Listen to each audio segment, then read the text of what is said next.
Hello and welcome to the Bucket Lister podcast. Join your host Keith Crockford along with special guests who have travelled the world, here to share stories of their adventures and plenty of inspo to add to your bucket list. Now, let's get into today's episode. Hello everyone and welcome to this episode of the Bucket Lister podcast. I am your host Keith Crockford and I am back today chatting with Jake. Hello Jake. Hi Keith. So we thought we'd get together today and talk. We've done quite a few podcasts recently on Everest Base Camp. We've done some on Kilimanjaro. But the one thing we've noticed in the office with bookings coming in is actually there has been a large increase in people looking to book Gokyo Lakes rather than the Everest Base Camp trek. So we thought today we'd try and give you some more information on Gokyo Lakes to help people kind of understand what that trek entails. And at the same time, see if we can give you another option if you're thinking that Everest Base Camp is on your bucket list. So there are a few changes, Jake, aren't there, between the two itineraries? Yeah, there's a few.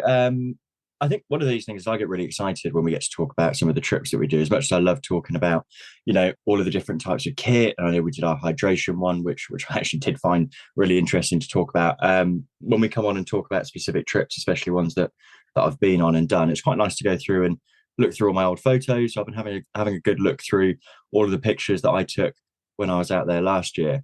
And yeah, it's actually got me really, really, really excited again for heading out in May, because I'm going to be out on the 1st of May doing an EBC and Gokyo. So I think the main difference is that it's just a little bit longer and you get more packed in for that time frame. You go a different route back than you do up, and that's one of the main differences between EBC and when you add the Gokyo extension onto it, is that with EBC you go up to base camp and then come all the way back down again the same way.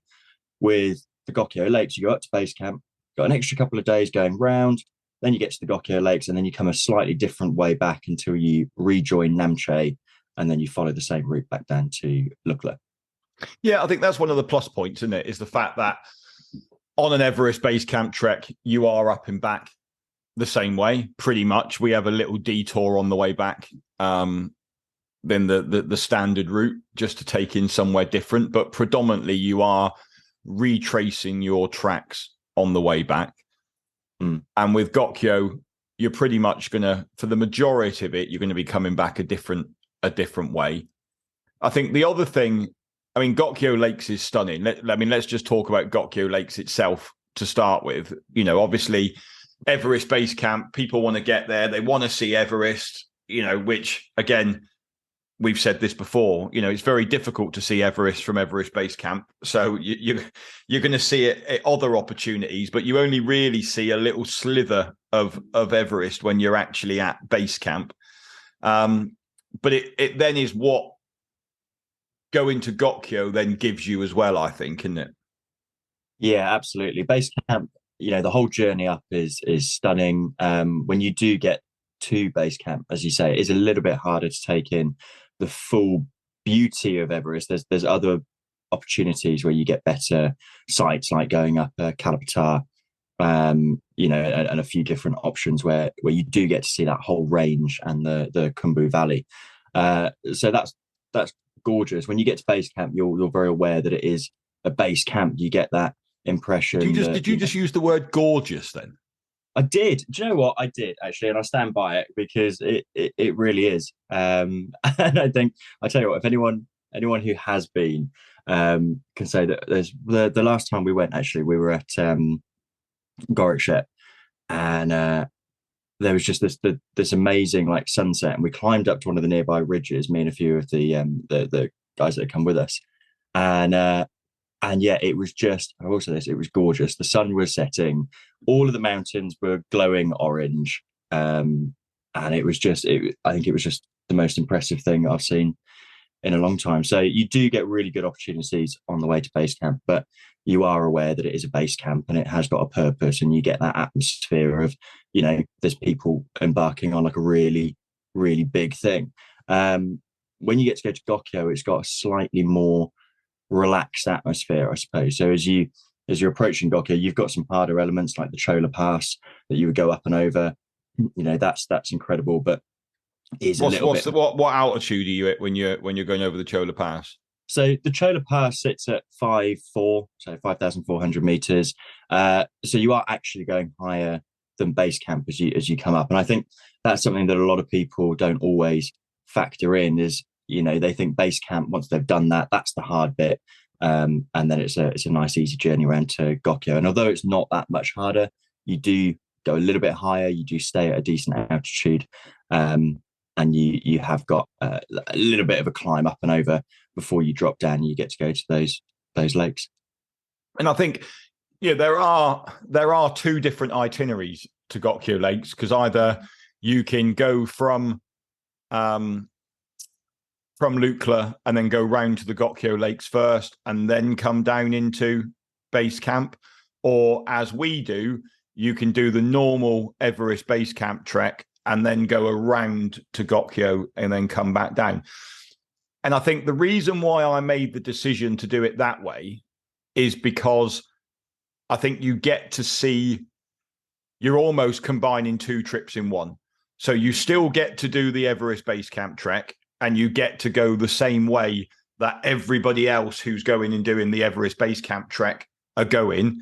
And then you then get to go and see the Gokyo Lakes and come back a different way. So I think when I was trying to make that decision of what shall we do with our trek, I think, because we sell it as an Everest base camp Gokyo Lake trek, I wanted people to still have that same Everest base camp experience that everybody else has leading to base camp.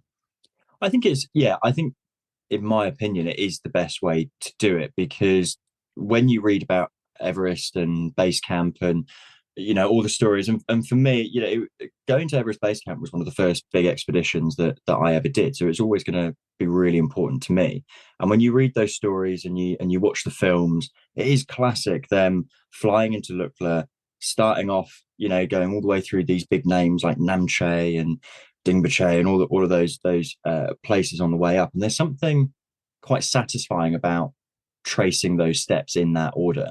And also it just means that as people are going up, you're prioritizing base camp. You do go a little bit higher afterwards. So I think that it works quite nicely with acclimatization, getting to base camp and then going that extra couple of 100 meters further or higher up as you do the Chola Pass. And then once you reach those lakes, I mean, like I say, it's just stunning. And it is a different atmosphere. It is a very chilled out vibe. Gorgeous blue lakes. There's a little mountain that's similar to what we would climb as Kalapatar. So they've got one that's near the lakes called Gokyo Ri. So you have got the opportunity to do a little bit more hiking and climbing once you get there. Otherwise, as some people choose, there's hammocks and like seats by the beach. Well, I say beach, but the bit before the sort of on the shore of the lake. And then I think, as I've mentioned in other podcasts, which always makes me laugh, is there's a guy that runs an art gallery that's not actually far from the tea house that we stay at, and he makes his own. What are they called? Bruschetta. He makes his own bruschetta. So it's I don't know. It's a really nice place to get to. That it's just this very happy kind of village life, if you like. And I suppose the nice thing about the Gokyo Lakes part of the trek is the Everest Base Camp trail can become quite busy, and that's there on the way up and on the way back. Once you hit that Gokyo Lakes trail coming back down to Namche and rejoining the main Everest Base Camp trek, it's an awful lot quieter in it than if you're on the coming back down the Everest Base Camp way. It's much quieter. So yeah, as well as getting to see a different route, a different part of Nepal and the Himalayas as you're coming back down, which is stunning as well. It is much quieter, and I think, and I am a bit biased, but I do think one of the great things that we do on our trips is the times of year that we go. tend to be a little bit quieter in the season. So we don't see as many people as we're trekking up to base camp and back down again. I mean, we were super lucky because I was doing Everest Base Camp with a group when you were doing Gokyo with a group. Yeah. And obviously we had the weather at the start of our trip last year was not great. We had a few issues with aeroplanes being able to take off. And in the end, we had to get helicopters to get the group started. But I think it was something silly, like for 4 days or 5 days, a flight hadn't gone to Lukla. And then we managed to get on like a couple of helicopters to get the whole group there. We started trekking and it was so quiet. And I mean, you didn't get to see this because you obviously then went round to Gokyo as I was coming back down the trail. But obviously what ended up happening was we ended up with 5 days worth of congestion and all those extra people. So on the way up, it did become really, as we were coming down, those that were coming up, it was super busy. But obviously you didn't get to see any of that because you were trekking around to Gokyo and there wasn't very many people around. Yeah, we'd gone round, so we sort of just missed that big, those big groups coming through, which was really nice. And we'd spent a week together trekking up to base camp, 10 days, getting to know each other, and especially with your group, and that was really lovely. And then as we went round to do the rest of it, we'd all gotten to a point where we got on really well, and it was just quite nice having that time and that bit of peace and quiet to ourselves. How would you say, Jake? I mean, the Gokyo Lake trip for us is like a 2-day additional trip in essence. So our Everest Base Camp trek is around 17 to 18 days, depending on flights. Gokyo is around kind of 20 to 21 days, depending on flight times. So it's only another 3 days. But I'm interested to know, because I know my answer to this, but I'm interested to hear yours about the psychology of people continuing around to Gokyo rather than coming the same way back to Everest Base Camp on an Everest Base Camp trek. Yeah, I think I get what you're on about. So it is different, and I think it's a little bit different in the sense of when you get to Everest Base Camp, a lot of people that will either be trekking with us, if you and I are running trips out there simultaneously, or just other people on the trail that you'll be meeting and chatting to as we're going up, most of them will be stopping at base camp and turning around and coming back. And I do think that if you sign up for the Gokyo Lakes, you've got to be looking at that whole package, and you do want to get to those Gokyo Lakes, and you want to look at a different route down, because when you get to base camp, you've got people who are kind of celebrating. There's a massive achievement, and obviously you'll be part of that. You'll have hit that massive achievement of getting to base camp. The difference is some of those people are now going to be talking about heading back down for a couple of days, getting to showers, beers, But I also think as well, though, like for me as a leader leading those long treks, the hardest part for me as an Everest Base Camp trek leader is keeping people motivated to come back to Lukla again, because they've achieved what they've wanted to achieve, and now they've got to walk the same way back. And as we know in Nepal, like we don't walk up a hill to get to base camp, then turn around and come down a hill to come back again. So the way back down to Everest Base Camp, to Lukla from Everest Base Camp, in some respects, is hard, apart from the altitude, because obviously breathing's getting easier as you're getting lower. But there are still some big uphills to go up. Trying to keep people motivated. They've got their eye back on, I want to get back to Kathmandu. Like, I want a warm shower. I want a hotel room. Like, when you're on the Gokyo Lakes trek, do you feel that because you are coming back a different way, that the trip isn't over? I suppose what I'm getting at is I think people kind of, once they get to base camp, I've achieved what I want to achieve, and now I've got to walk 4 days back. Whereas on the Gokyo Lakes trek, they've still got other things to achieve, and they're seeing different things every day. Yeah, no, I get you. I think it is easier from a leader's point of view, and actually just a psychological point of view, to always be pushing forwards. And you do get, even though you're coming back to once you've hit Gokyo, even though you are getting closer and closer to Namche and then Lukla, you are still pushing forwards until you get to Namche under new terrain. So you don't really know what's coming. So I do think for people, when they get into their mindset that it is new, so they don't know what's coming, and they're just tackling what's in front of them, it is a little bit easier psychologically. Whereas I found, as you say, when you're coming back from base camp, if you go the same way down, although you're motivated by you've just achieved this and you are going to get back down to a hot shower a bit quicker, or sausage and mash at Namche. That's my like driver. Well, yeah, if there's any bangers and mash at Namche, you and I have been through. Yeah, that's always good. Yeah, I think they know what's coming, and as you say, it is.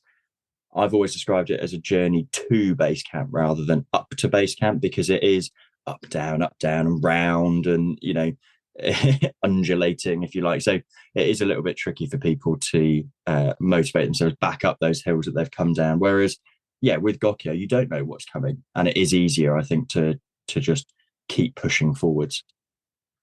What would kit differences then? Anything extra you're going to need to carry for a Gokyo trip? Kit differences, the majority is very, very similar. You might want to chuck in an extra t-shirt. It will be a little colder. I did find that is that once you go round from base camp, because we are getting higher and a little bit more remote for those first 2 days as you do the Chola Pass, that's going to be a little bit colder.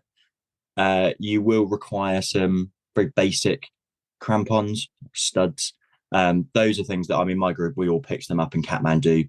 It was far easier and cheaper to pick those up in Kathmandu before we left, because the Chola Pass is essentially a glacier that you're going to be climbing over the top of. Yeah, you didn't use crampons, did you? You're talking like the strap-on spikes. Yeah, like the spikes or the studs, or very, very basic. And they'll slip over any style of boot, so you haven't got to think that you need a B2 set of boots or anything like that. We're not. No. I was doing them in. I mean, I wear the Scarpa Revos. That's the type of boot that I've gone for at the moment, and they were perfect.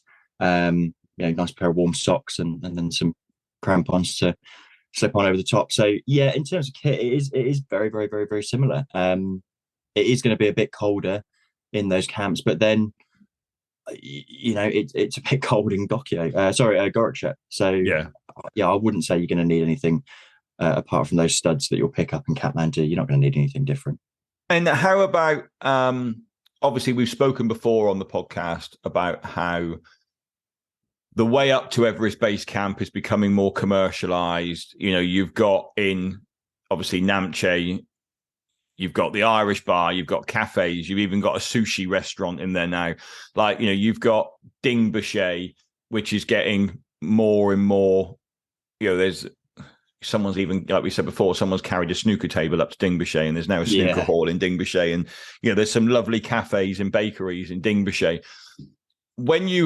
What's your thought process on like when you head around on and I mean, we spoke about this with Gareth on a couple of episodes ago about Mira Peak, where, it's not as commercialized as the Everest Base Camp trek. The tea houses aren't quite the same as what they are when you're on the Everest Base Camp trek. How did you find heading round to Gokyo? How did that compare with the first part of the trek? So the only difference, I think, in styles of accommodation, or maybe how maybe commercialize the wrong word, but I suppose once you've got to Gorakshep, Gorakshep is actually for what it is and where it is, it's brilliant, but it is a bit more remote than where you'd have been staying leading up to it. Once you've done base camp, the next 2 days leading to Gokyo are going to be more remote. The tea houses that you do on the way to base camp are pretty good with Wi-Fi. I will say that. I can't think of a time doing base camp where I haven't had Wi-Fi, whether it's either through buying Everest Link in the tea houses or whether using a local SIM card. I've always had signal. But those next 2 days going round to the Chola Pass is a little different. It is a bit more basic. It is a bit more remote. You do feel like you're properly in the mountains, and that might not make sense unless you've been, but that's the impression that I got. Once you've done the Chola Pass and you've dropped down and you get to the Gokyo Lakes, everything else is much more established. And I think one of my favorite places that I've stayed in Nepal is got to be the day after Gokyo. You come down and it's just this gorgeous little village. Again, saying it's clearly my word of the day, but this great little village, and they have got hot showers, and it was really sunny when we went, and the food was great, and the Wi-Fi was brilliant, so everyone was catching up with friends and family, and filling them in on the last couple of days. So yeah, I think once you've done those 2 extra days to go up and over the Chola Pass, everything becomes much more civilized, if you like. Okay, so if you are listening to this podcast, then Jake, and you kind of had Everest Base Camp in your mind, that it's on your bucket list, what would you say to those people of whether they should choose Everest Base Camp or add on the Gokyo Lakes extension onto it? Well, I think if you've always had the dream of getting to Everest Base Camp and that's your big motivation, and actually that's your whole reason for going to Nepal is everything to do with Everest Base Camp, then that's fair enough. If you don't want to spend the extra 2 or 3 days going around to Gokyo, then I do understand. But I would actually encourage everybody, for the sake of an extra 48 hours, 3 days, you get to see so much more of the country. You get to tick off another huge bucket list tick off for loads of people. And I think when you're doing these lengths of trip, 18 to 20 days is a long length of trip. But if you're going to commit to 18 days, I'd say it's so worth sticking an extra 3 on and just experiencing so much more. That's what I would say.